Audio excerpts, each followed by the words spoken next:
Hello and welcome to Gibble. Ang Gibble ay isang fun na learning platform na ginawa para sa mga batang may special needs. Dito, pwede kang mag-aral at maglaro ng sabay gamit ang mga exciting lessons at game-like quizzes. Let's start by making your account. Ilagay lang ang first name, last name, at password. Pindutin lang ang mata kung gustong makita ang iyong inilalagay na password. Pero, paalala lang, gawin lamang po ito kung ikaw ay nasa non-public area or kung hindi lang makita ang inilalagay na password. Ngayon, pindutin naman natin ang sign up para pumasok ang iyong Gibble account. Ngayon, kung sakaling nakalimutan ang iyong password, ay huwag mag-alala dahil meron tayong isang feature na kapag nakalimutan ang iyong password, maaari mong pindutin ang forgot password para bigyan ka ng Gibble ng temporary password. Subukan natin. I-copy lang ito at i-paste sa password para makapasok sa Gibble. Konting paalala ulit, palitan kagad ang iyong password pagkatapos mong ilagin ang account. Dito mo siya magagawa sa change password at ilagay dito ang panibagong password nyo. Uulitin natin ito. Pinutin lang ang change at dito napalitan na ang iyong password. Huwag pong kalimutan muli upang hindi na magawa or gagawin ang process na ito.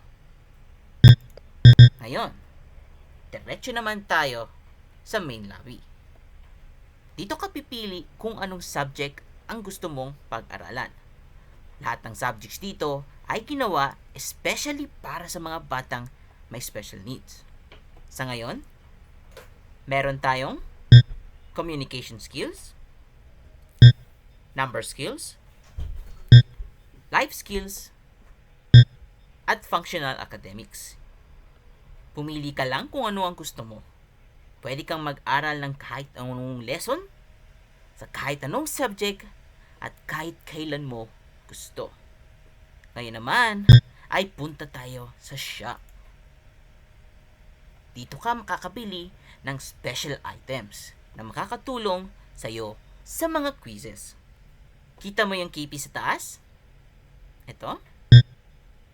Iyon ang knowledge points para itong pera sa Gibble. Pero sa ngayon, pili muna tayo ng tig-iisa ng bawat item. Pindutin lamang ang item na gustong bilhin at papasok ang item na ibinili ninyo dito sa cart section. Tingnan kung ilan ang balak na bilhin at pindutin ng buy. Purchase successful. Doon na nga nabili na natin ang item at nabawasan ang ating KP. Paalala lang, hanggang 10 lang ang pwede mong dalhin na bawat klase ng item bago ka ulit makabili. At huwag kang mag-alala kung mauubusan ang iyong KP.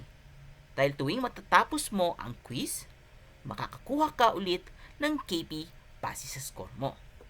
Ngayon, balik tayo ulit sa main lobby at pumili ng subject. Subukan natin ang communication skills. Dito ay pwede ka nang pumili ng lesson na related o kasabwat sa communication skills. Subukan natin ang lesson 1.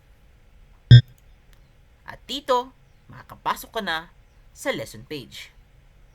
Para mag-forward o mag-backward, pindutin lang ang right side para mag-forward or left side para mag-backward. Kung may dyslexia ka, low vision, o nahihirapan magbasa, pwede mong buksan ang settings para maging mas komportable ang reading experience mo. Subukan natin. At ito naman ang settings menu. Dito mo pwedeng baguhin ang iyong volume. Ito siya. Mute. Kapag in-apply and save, mapapansin nyo wala ng sound. Ngayon, balik natin ulit. Text-to-speech. Para babasahin ni keyboard ang word sa screen habang naka-hover ang mouse mo. Subukan itong i-on para basahin ni keyboard ang lesson mo.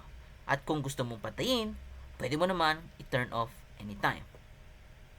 At huling-huli ay ang colorblind mode, kung saan bibigyan ka ng keyboard ng dalawang choices para mapalitan ang itsura ng keyboard. Depende sa colorblind na meron ka. Ngayon, subukan natin ang text-to-speech at colorblind mode at i-apply. In this lesson, you will learn about making eye contact, following requests, and listening to sounds. Kung napapansin ninyo na iba na ang itsura ng keyboard at nadagdagan na ng text-to-speech dahil ito ay na-apply Open na natin settings. sa settings. Close. Ngayon, patayin lang natin ang text-to-speech para maayos ang tutorial. Ngayon, proceed na natin ang lesson.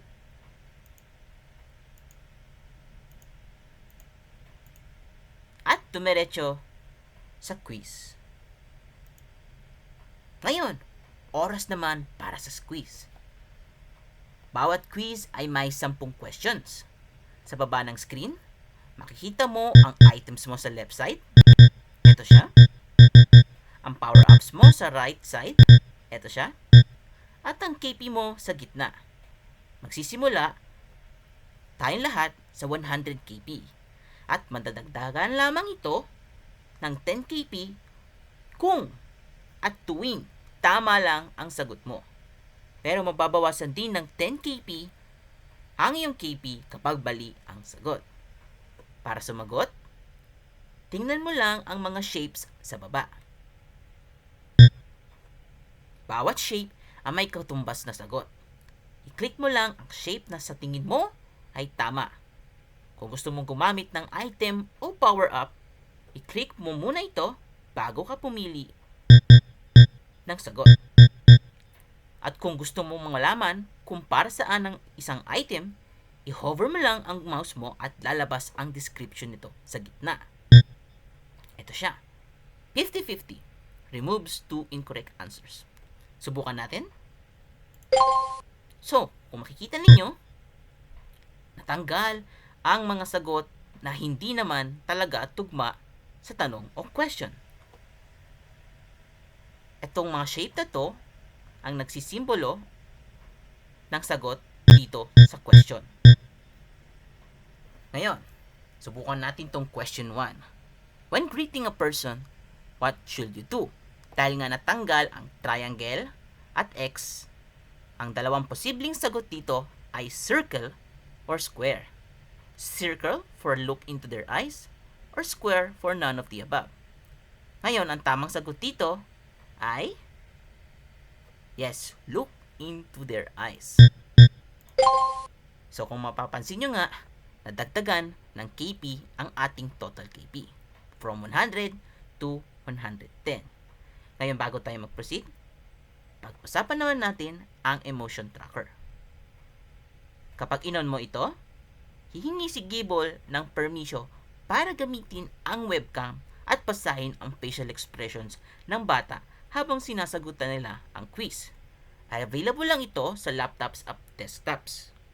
Ginagamit ito for research purposes only para ma-monitor ang emosyon ng bata habang nasa quiz. Hindi sinisave ang mukha ng bata pagkatapos ng quiz, kaya wag pong mag-alala ang mga parents. Pwede nyo pa rin gamitin ang Gable kahit naka-off ang emotion tracker. Pero sa ngayon, bibigyan ko kayo ng demonstration kapag na-on ang emotion tracker. Hintayin lang.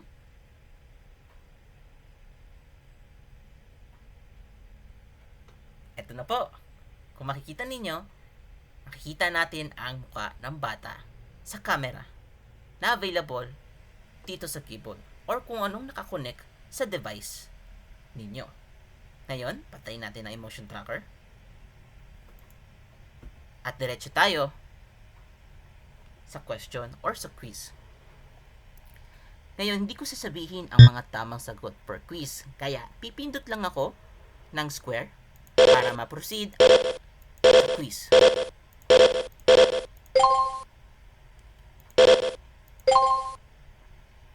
Kapag tapos na ang quiz, makikita mo ang final score,